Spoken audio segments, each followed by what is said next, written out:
한국에 가라고요? 이 시점에 왜 한국이죠? 피에르 루소는 분노했습니다. 15년 동안 르몽드 국제부 특파원으로 일하는 동안 전 세계 위험 지역을 누볐던 그가 이런 취재를 맡게 될 줄은 꿈에도 몰랐습니다.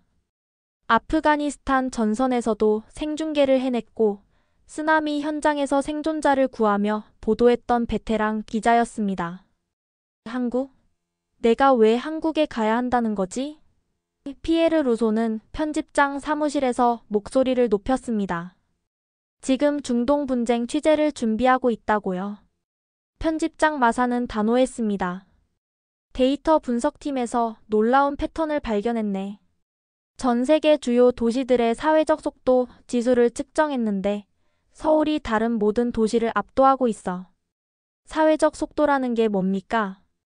사람들이 얼마나 빨리 움직이고, 일하고, 결정을 내리고, 변화에 적응하는지를 측정한 지표야. 한국인들은 세계 어느 곳보다 빠르게 살아간다는 거지. 통계학자들이 처음에는 계산 오류인 줄 알았을 정도였어. 루소는 여전히 회의적이었습니다. 한국인들이 좀 서두른다고 해서 대단한 게 어디 있습니까? 마사는 그의 눈을 똑바로 쳐다보았습니다. 그들이 정말로 다른 속도로 살아간다면, 그리고 이것이 한국의 경제적, 문화적 성공과 관련이 있다면, 이건 단순한 호기심이 아니라 전 세계가 배워야 할 교훈일 수 있어. 루소는 한숨을 내쉬며 승낙했습니다. 그날 저녁 호텔 방에서 짐을 꾸리며 그는 데이터팀이 보낸 보고서를 대충 훑어보았습니다. 그래프는 서울이 다른 도시들보다 훨씬 높은 지수를 보여줬지만 여전히 믿기지 않았습니다. 어차피 빨리 끝내고 돌아올 거야, 그는 생각했습니다. 그들의 방법론의 문제점을 찾아내고 서울의 바쁜 거리에 관한 짧은 기사를 쓴 다음 며칠 안에 진짜 취재로 돌아갈 수 있을 거야. 인천국제공항에 도착한 루소는 첫 이변을 경험했습니다. 외국인 입국 심사줄이 믿을 수 없을 정도로 빠르게 움직였고 그의 차례가 되자 심사관은 여권 확인, 지문 스캔, 사진 촬영을 단 15초 만에 끝냈습니다. 파리에서는 같은 절차가 최소 3분은 걸렸습니다. 택시를 타고 호텔로 향하는 길, 기사는 GPS를 확인하며 즉시 3가지 경로를 제안했습니다. 지금은 강남 쪽 도로가 막히기 시작했으니 우회도로로 가겠습니다. 약 30분이면 도착할 겁니다. 루소는 놀랐습니다. 파리나 뉴욕에서는 이 정도 거리를 이동하는데 보통 1시간은 잡아야 했고 택시 기사들은 승객에게 이런 상세한 설명을 제공하지 않았습니다. 창밖으로 도시를 바라보며 그는 도로 상태가 완벽하다는 것을 알아차렸습니다. 도로는 매끈했고 차들은 질서 있게 움직였습니다. 호텔 체크인도 놀라웠습니다. 모든 서류와 절차가 완벽하게 준비되어 있었고 체크인이 단 5분 만에 끝났습니다. 호텔 방에 도착한 루소는 창문을 통해 서울의 스카이라인을 감상했습니다. 가방을 풀면서 그는 처음으로 생각했습니다.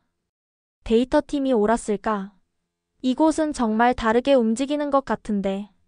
그는 빠르게 그런 생각을 흔들어 버렸습니다. 말도 안 돼. 단지 고급 호텔과 공항의 효율성일 뿐이야.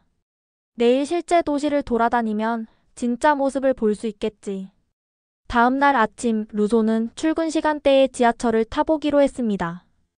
호텔에서 나와 지하철역으로 걸어가는 동안 그는 사람들의 걸음걸이가 정말 빠르다는 것을 깨달았습니다. 뉴욕이나 런던에서도 빠르게 걷는 사람들이 있지만 여기서는 모든 사람이 목적지를 향해 빠르고 정확하게 움직이고 있었습니다. 지하철역 플랫폼에서 루소는 또 다른 놀라움을 경험했습니다. 벽면에는 안전문이 설치되어 있었고 디지털 전광판이 열차 도착 시간을 초 단위로 표시하고 있었습니다. 다음 열차 3분. 더욱 놀라운 것은 전광판이 색상별로 각 칸의 혼잡도까지 보여주고 있다는 점이었습니다. 근처에 서 있던 젊은 여성에게 루소가 물었습니다. 열차가 정말 이 표시된 시간에 정확하게 도착하나요? 그녀는 그의 질문에 약간 혼란스러운 표정을 지었습니다. 네, 물론이죠. 왜 그렇지 않을까요? 그녀는 웃음을 터뜨렸습니다. 여기서는 그런 일이 있을 수 없어요. 모든 사람들이 지하철 시간표에 맞춰 일정을 계획하니까요. 1분 지연되는 것도 큰 문제가 될 수 있어요. 그녀의 말이 끝나기가 무섭게 디지털 카운트다운이 0에 도달했고 열차가 정확히 그 순간에 역에 진입했습니다. 열차 안으로 들어서자 루소는 또 다른 놀라움을 경험했습니다. 차량 내부는 놀라울 정도로 깨끗했고 낙서나 쓰레기가 전혀 보이지 않았습니다. 루소는 승객들을 관찰했습니다. 노인 한 분은 태블릿으로 전자책을 읽고 있었고 한 학생은 플래시카드로 공부하고 있었습니다. 정장 차림의 직장인은 스마트폰으로 빠르게 이메일을 작성하고 있었습니다. 모두가 출퇴근 시간을 효율적으로 활용하고 있었습니다. 각 역에서 사람들이 승하차하는 방식도 인상적이었습니다. 모든 사람이 열차에서 내리는 승객들이 먼저 빠져나갈 때까지 기다렸다가 질서 있게 탑승했습니다. 아무도 밀치거나 서두르지 않았지만 전체 과정이 믿을 수 없을 정도로 빠르게 이루어졌습니다. 그날 첫 번째 인터뷰 약속은 강남구에 있는 스타트업 회사의 CEO와의 만남이었습니다. 루소는 약속 시간보다 15분 일찍 도착했습니다. 놀랍게도 리셉션 담당자가 그를 알아보고 즉시 환영했습니다. 회의실에 들어서자 박 대표라는 젊은 여성 CEO가 이미 서류를 검토하며 그를 기다리고 있었습니다. 루소 씨 환영합니다. 15분 일찍 오셨군요. 시간 약속을 잘 지키시는 분이시네요. 루소는 당황했습니다. 죄송합니다. 너무 일찍 와서 방해했나요? 박 대표는 웃으며 고개를 저었습니다. 전혀요. 한국에서는 약속 시간보다 조금 일찍 오는 것이 관례입니다. 사실 저도 30분 전에 와서 준비하고 있었어요. 인터뷰가 진행되는 동안 박 대표는 그녀의 회사가 어떻게 일주일 단위로 새로운 제품을 개발하는지 설명했습니다. 루소는 믿기 어려웠습니다. 일주일마다요? 실리콘밸리에서는 비슷한 프로세스에 보통 한 달 이상 걸립니다. 네, 우리는 매주 월요일에 새 아이디어 회의를 하고 수요일까지 프로토타입을 만들고 금요일에 시장 테스트를 합니다. 다음 주 월요일에는 피드백을 바탕으로 수정하거나 새 프로젝트로 넘어가죠. 루소는 그녀가 과장하고 있다고 생각했지만 박 대표는 즉시 회사의 제품 개발 타임라인이 담긴 차트를 보여주었습니다. 정말로 매주 새로운 제품이나 기능이 개발되고 있었습니다. 이게 어떻게 가능한 거죠? 직원들이 과로하지 않나요? 루소가 물었습니다. 전혀요. 우리는 오후 6시면 모두 퇴근합니다. 비결은 집중력과 효율성이에요. 우리는 불필요한 회의를 최소화하고 결정을 빠르게 내리며 실패를 두려워하지 않습니다. 빠르게 시도하고 실패하면 빠르게 배우고 다시 시도하는 거죠. 인터뷰를 마치고 나올 때 루소는 이 속도가 단지 이 회사만의 특별한 문화인지 아니면 한국 사회 전체의 특성인지 궁금해졌습니다. 그 궁금증을 해결하기 위해 루소는 다음 날 서울대학교의 김 교수를 만났습니다. 김 교수는 20년 넘게 한국 사회의 속도, 문화를 연구해온 사회학자였습니다. 김 교수의 연구실에는 벽면 가득 다양한 그래프와 차트들이 붙어 있었습니다. 그중 한 차트가 즉시 루소의 눈길을 사로잡았습니다. 전 세계 주요 도시들의 사회적 속도 지수를 비교하는 그래프였는데 서울의 막대가 다른 모든 도시보다 압도적으로 높았습니다. 2위인 뉴욕과도 거의 2배 차이가 났습니다. 교수님, 솔직히 말씀드리면 저는 한국의 속도라는 이 현상이 실제로 존재하는지 확인하러 왔습니다. 그런데 이틀 동안 서울에 머물며 정말 뭔가 다르다는 것을 느끼고 있습니다. 마치 전체 사회가 다른 시간대에서 작동하는 것 같습니다. 김 교수는 고개를 끄덕였습니다. 많은 외국인들이 처음 한국에 왔을 때 그런 인상을 받습니다. 그런데 중요한 점은 당신이 지금 보고 있는 것은 단순한 조급함이나 서두름이 아니라는 겁니다. 이것은 우리 역사와 깊이 연결된 현상입니다. 김 교수는 프레젠테이션을 시작했습니다. 첫 번째 슬라이드에는 조선시대 한국 마을 풍경이 담긴 고화가 보였습니다. 사람들은 느릿느릿 걸었고 소가 끄는 수레가 천천히 흙길을 따라 움직이고 있었습니다. 믿기 어렵겠지만 한국은 한때 조용한 아침의 나라로 알려졌습니다. 전통적인 한국 문화에서는 느림과 숙고를 미덕으로 여겼습니다. 급하게 움직이는 것은 품이 없고 천박하다고 생각했죠. 그렇다면 무엇이 바뀌었습니까? 루소가 물었습니다. 다음 슬라이드에는 한국 전쟁 직후의 처참한 서울 모습이 담긴 흑백 사진이 나타났습니다. 폐허가 된 건물들, 임시 가건물에 사는 난민들, 잔해 속에서 음식을 찾는 아이들. 한국 전쟁 직후 우리나라는 세계에서 가장 가난한 국가 중 하나였습니다. 1인당 소득이 연간 64달러에 불과했습니다. 이는 당시 많은 아프리카 국가들보다도 낮은 수준이었죠.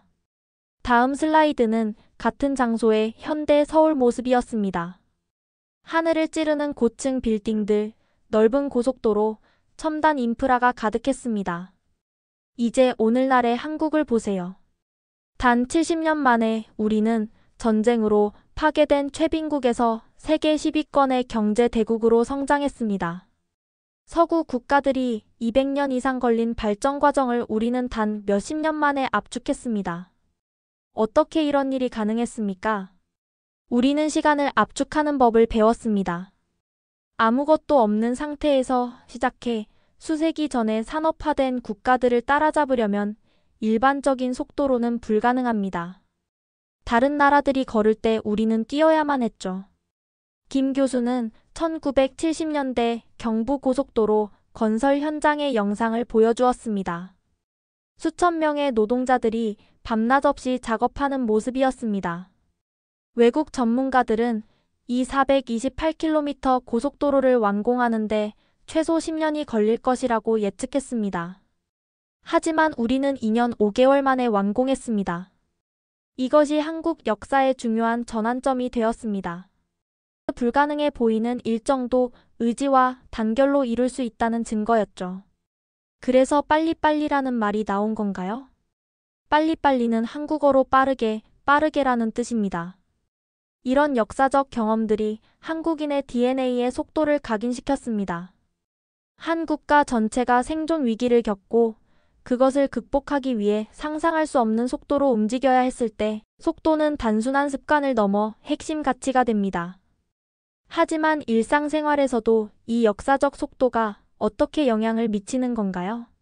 루소가 물었습니다. 왜 사람들은 3분마다 오는 지하철을 타기 위해 서두르는 걸까요? 김 교수는 미소를 지었습니다. 요즘 젊은 세대는 단순히 빠른 것이 아니라 제가 스마트 스피드라고 부르는 것을 발전시키고 있습니다. 그들은 맹목적으로 달리는 게 아니라 기술과 시스템을 활용해 모든 동작을 더 효율적으로 만들고 있습니다. 그는 창문 너머로 스마트폰을 조작하며 걸어가는 여학생을 가리켰습니다. 저 학생은 단순히 문자 메시지를 보내는 게 아닐 겁니다. 아마도 수업이 끝날 시간에 맞춰 저녁 식사를 주문하고 동시에 세탁물 픽업 서비스를 예약하고 의사 예약까지 잡고 있을지도 모릅니다. 모든 것을 걸음을 멈추지 않고 말이죠. 속도는 서두르는 것에 관한 게 아닙니다. 김 교수가 계속했습니다. 낭비되는 시간을 제거하는 것에 관한 겁니다. 한국인들은 모서리를 깎아내는 것이 아니라 매 순간을 더 똑똑하게 활용하는 방법을 찾음으로써 시간을 압축하는 법을 배웠습니다. 김 교수와의 만남 이후 루소는 한국의 속도 문화가 어떻게 발전했는지 더 깊이 알고 싶었습니다. 다음 날 김 교수의 연구실을 다시 찾아 역사적 영상 자료들을 함께 보았습니다. 첫 번째 영상은 1960년대 초반 서울의 일상을 담은 흑백 필름이었습니다. 루소는 자신의 눈을 의심했습니다. 사람들이 여유롭게 걸었고 시장에서 물건을 흥정하는데 긴 시간을 보냈으며 거리의 차량도 드물고 느렸습니다. 이건 정말 서울이 맞나요? 루소가 놀라 물었습니다. 네, 맞습니다. 1960년대 초반까지만 해도 한국은 실제로 느린 사회였습니다. 사람들은 서두르지 않고 시간을 둘러싼 그들의 관계는 여유로웠습니다. 김 교수는 1965년 날짜가 표시된 다음 영상으로 넘어갔습니다. 분위기가 완전히 달라졌습니다. 울산의 첫 산업단지 건설 현장을 보여주는 영상이었습니다. 수백 명의 작업자들이 빠르게 움직이며 자재를 나르고 있었습니다. 여기서부터 한국의 속도 DNA가 형성되기 시작했습니다. 1970년대와 80년대 영상으로 넘어가면서 루소는 한국 산업화의 속도가 가속화되는 것을 보았습니다. 대규모 조선소에서는 기록적인 시간 안에 거대한 선박들이 건조되었고 공장들은 24시간 가동되었습니다. 수출 주도형 성장 전략이 한국 경제의 핵심이었습니다. 이 시기에 태어나고 자란 세대, 즉 현재의 50대 이상 세대에게 빨리빨리는 단순한 말이 아니라 생존을 위한 본능이었습니다. 가장 충격적인 영상은 1997년 아시아 금융위기와 그 직후의 모습을 담은 것이었습니다. 기업들이 문을 닫고 수많은 사람들이 일자리를 잃고 경제가 붕괴 위기에 처한 상황이었습니다. 그리고 곧이어 전국에서 벌어진 금 모으기 운동 장면이 이어졌습니다. 이 장면은 한국의 속도를 가장 잘 보여주는 사례 중 하나입니다. 금융위기로 IMF 구제금융을 받았을 때 세계 경제 전문가들은 한국이 회복하는데 최소 10년이 걸릴 것이라고 예측했습니다. 영상에는 전국 각지에서 시민들이 자발적으로 금을 기부하는 장면이 담겨 있었습니다. 노인들은 수십 년간 간직해온 금반지를, 운동선수들은 금메달을, 신부들은 예물로 받은 금 장신구를 기부했습니다. 350만 명이 넘는 시민들이 227톤의 금을 모았습니다. 가치로는 당시 약 22억 달러였죠. 그리고 우리는 단 3년 만에 모든 IMF 부채를 상환했습니다. 마지막 역사 영상은 2000년대 초반. 한국이 세계 최고 수준의 초고속 인터넷 인프라를 구축하는 과정을 보여주었습니다. 미국, 영국, 일본과 같은 다른 선진국들이 전국적인 광대역 네트워크를 구축하는데 10에서 15년이 걸린 반면 한국은 단 5년 만에 완성했습니다. 이것은 단순히 좋은 계획 덕분만이 아니었습니다. 다른 사회보다 변화를 더 빨리 실행할 수 있는 우리의 문화적 능력 덕분이었죠. 매우 인상적입니다. 루소가 마침내 입을 열었습니다. 하지만 저는 궁금합니다. 마이너스 이런 지속적인 속도에는 단점은 없습니까? 스트레스나 번아웃 같은 부작용이 있지 않나요? 김 교수의 표정이 진지해졌습니다. 매우 좋은 질문입니다. 기성세대는 끊임없는 서두름을 필요한 것으로 받아들였습니다. 하지만 오늘날의 젊은 한국인들은 속도의 지속 가능한 버전을 만들어가고 있습니다. 지속 가능한 속도라는 게 무슨 뜻인가요? 그들은 속도를 포기하는 것이 아니라 세련되게 만들고 있습니다. 단순히 더 빨리 달리는 것이 아니라 더 스마트한 경로를 찾는 것이죠. 기술을 활용해 낭비되는 시간을 없애고 효율성과 웰빙 모두를 가능케 하는 시스템을 만들고 있습니다. 다음 날 아침 루소는 한국의 코로나19 대응 관련 자료를 검토했습니다. 여러 국가의 팬데믹 대응을 취재해본 기자로서 루소는 한국이 보여준 접근법의 독특함에 주목했습니다. 2020년 초 코로나19가 전 세계로 퍼지기 시작했을 때 프랑스에서는 첫 진단 키트를 개발하는 데 약 3주가 걸렸습니다. 반면 한국은 단 일주일 만에 자체 진단 키트를 개발했습니다. 루소는 질병관리본부를 방문했습니다. 박 박사는 그들을 데이터 시각화 화면, 지도, 실시간 정보가 표시된 모니터로 가득한 대형 상황실로 안내했습니다. 이곳이 우리의 긴급상황센터입니다. 코로나19가 처음 발생했을 때 이 방은 24시간 운영되었습니다. 얼마나 빨리 이 센터를 가동했나요? 루소가 물었습니다. 중국에서 첫 사례가 보고된 지 24시간 이내였습니다. 한국 내에 단 한 건의 사례도 없었을 때부터요. 루소는 충격을 받았습니다. 프랑스와 미국을 포함한 대부분의 국가들은 수백 명의 확진자가 나온 후에야 비슷한 대응 센터를 가동했습니다. 박 박사는 한국의 코로나 대응을 설명했습니다. 바이러스가 감지되자마자 국내 주요 바이오 기업들을 소집했고 가장 빠른 회사는 7일 만에 정확한 테스트 키트를 개발했습니다. 7일이요? 루소는 여전히 믿기지 않았습니다. 영국에서는 한 달 가까이 걸렸고 첫 키트들은 신뢰성 문제까지 있었습니다. 우리에게는 시간의 여유가 없었습니다. 검사는 확산을 억제하는 핵심이었으니까요. 다음으로 박 박사는 한국이 세계 최초로 개발한 드라이브스루 검사소와 워크스루 검사 부스를 소개했습니다. 개념에서 실행까지 단 3일이 걸렸습니다. 이를 통해 한국은 다른 나라들이 하루 수백 명도 검사하기 어려울 때 하루 최대 2만 명까지 검사할 수 있었습니다. 루소의 카메라맨 톰이 물었습니다. 프랑스였다면 이런 시스템을 구축하는 데 얼마나 걸렸을까요? 루소는 정직하게 대답했습니다. 최소 6개월은 걸렸을 겁니다. 법적 승인, 시스템 설계, 테스트 과정, 인력 훈련 등을 고려하면요. 박 박사는 고개를 끄덕였습니다. 그게 차이점입니다. 우리가 빠르게 움직여야 할 때는 불필요한 단계를 제거합니다. 안전 단계는 절대 건너뛰지 않지만 관료적 지연은 최소화하죠. 한국의 접촉자 추적 시스템도 인상적이었습니다. 확진자가 나오면 팀이 즉시 신용카드 기록, CCTV 영상, 휴대폰 위치 데이터를 활용해 그 사람의 동선을 추적했고 수시간 내에 감염자가 방문한 모든 장소의 지도를 만들었습니다. 루소가 가장 감명받은 것은 한국 사회가 전체적으로 팬데믹에 얼마나 빠르게 적응했는가 하는 점이었습니다. 마스크 착용이 하룻밤 사이에 보편화되었고 기업들은 즉시 비대면 서비스로 전환했으며 학교들도 며칠 만에 온라인 학습 체제로 바뀌었습니다. 어떻게 모든 것이 그렇게 빠르게 진행될 수 있었나요? 루소가 물었습니다. 우리의 빨리빨리 문화가 도움이 되었습니다. 한국인들은 빠른 변화에 익숙해요.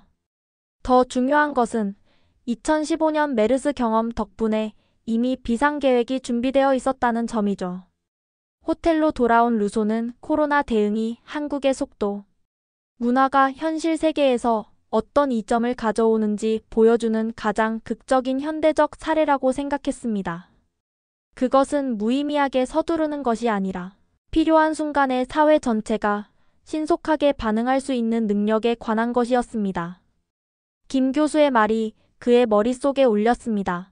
한국의 속도는 생존 전략입니다. 처음으로 루소는 그 말의 진정한 의미를 이해했습니다. 취재의 마지막 날, 루소는 젊은 한국인들이 그들의 속도, 문화를 어떻게 재해석하고 있는지 알아보고 싶었습니다. 테크웨이브라는 AI 회사를 방문했습니다. 29세의 CEO 이준호가 캐주얼한 복장으로 그들을 맞이했습니다. 그는 청바지와 심플한 검은색 티셔츠를 입고 있었는데 루소가 이전에 만났던 한국 기업인들의 정장 차림과는 대조적이었습니다. 사무실을 둘러보면서 루소는 특이한 점을 발견했습니다. 공간이 여러 구역으로 나뉘어 있었고 각 구역마다 분위기가 달랐습니다. 한 구역은 완전히 조용했고 직원들이 집중해서 컴퓨터 작업을 하고 있었습니다.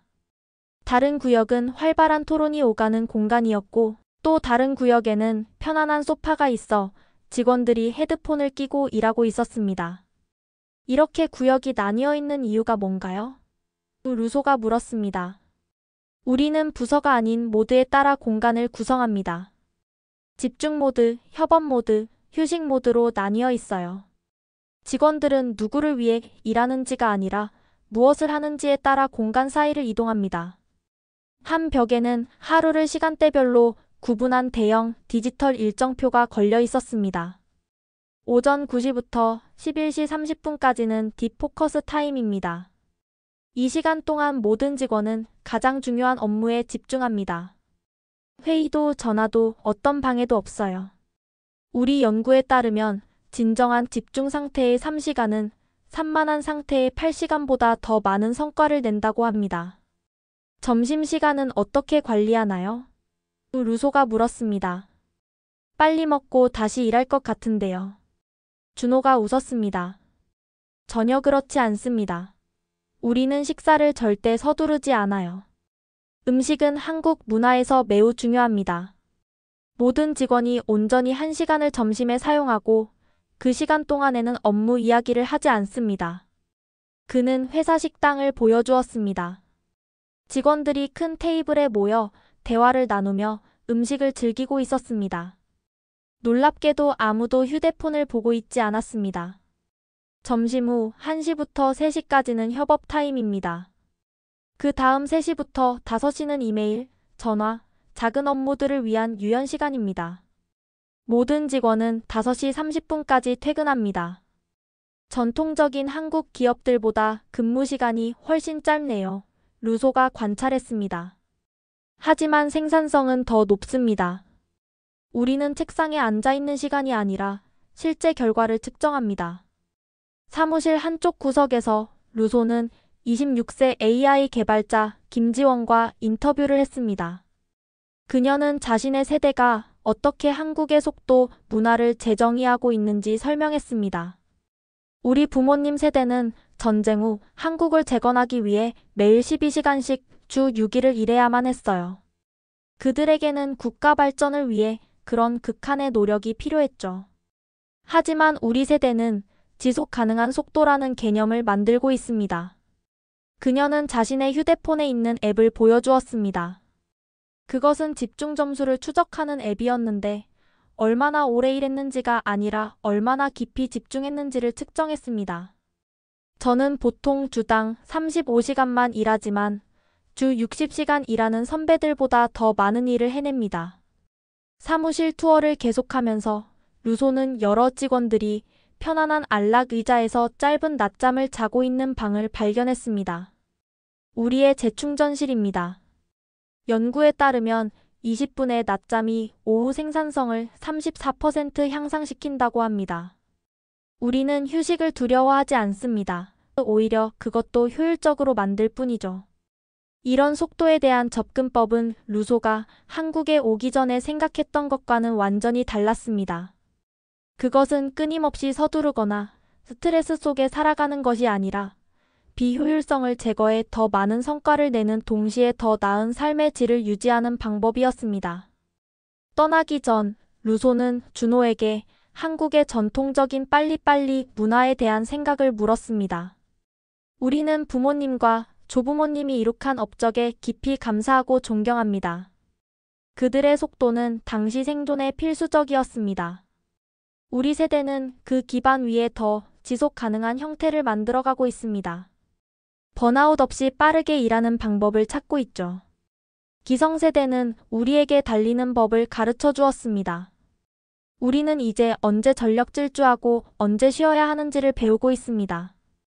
서울에서의 마지막 날 저녁 루소는 시그니 1서울 전망대에 올라 도시 전체를 내려다보았습니다. 도시는 수많은 불빛으로 반짝이고 있었고 한강이 도시를 가로지르며 흐르는 모습이 마치 생명의 맥박 같았습니다. 70년 전 이 도시는 전쟁으로 폐허가 되었습니다. 이제 그것은 세계 최첨단 도시 중 하나가 되었습니다. 그 변화는 단지 건물과 인프라에 관한 것이 아니었습니다. 그것은 시간과의 관계를 근본적으로 재정의한 것에 관한 이야기였습니다. 루소는 마지막 현장 리포트를 녹화했습니다. 저는 피에르 루소, 서울에서 보도합니다. 이곳은 단순히 빠른 속도의 도시가 아닙니다. 이곳은 시간 자체를 구부리는 법을 배운 나라입니다.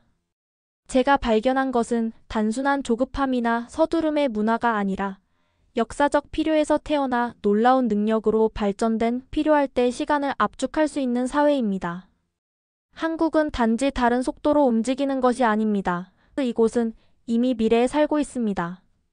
제가 여기서 목격한 시스템과 효율성, 혁신은 앞으로 수년 또는 수십 년 후에야 다른 나라들의 표준이 될 것입니다. 불과 70년 전 이곳은 지구상에서 가장 가난한 나라 중 하나였습니다. 오늘날 그것은 기술, 문화, 혁신의 글로벌 리더입니다. 대부분의 선진국들이 200년 이상 걸린 여정을 여기서는 단 한 세대의 시간 동안 이루어냈습니다. 이제 한국은 전체 사회가 모든 순간을 최대한 효과적으로 활용할 때 무엇이 가능한지 세계에 보여주고 있습니다.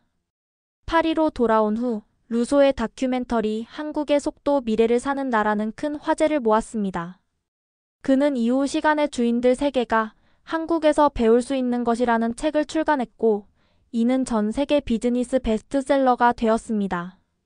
책의 마지막 장에는 이렇게 적혀 있었습니다. 한국의 속도 문화는 단순한 국가적 특성이 아니라 인류의 미래를 위한 청사진입니다. 급변하는 세계에서 우리 모두는 시간을 재구성하는 법을 배워야 합니다. 모든 순간에 의미를 부여하고 위기를 기회로 전환하며 필요할 때 전력 질주하고 필요할 때 지혜롭게 쉬는 법을 말입니다. 한국인들은 역사적 필요에 의해 이 능력을 발전시켰지만 우리 모두는 선택에 의해 그것을 배울 수 있습니다. 미래는 빠르게 오고 있습니다. 우리가 그 속도에 맞춰 적응할 수 있을까요? 한국은 그것이 가능함을 보여주었습니다. 이제 나머지 세계가 그 교훈을 받아들일 차례입니다. 라고 말입니다. 오늘 사연은 여기까지입니다. 유익하셨다면 좋아요, 구독, 알림 설정까지 부탁드릴게요. 감사합니다.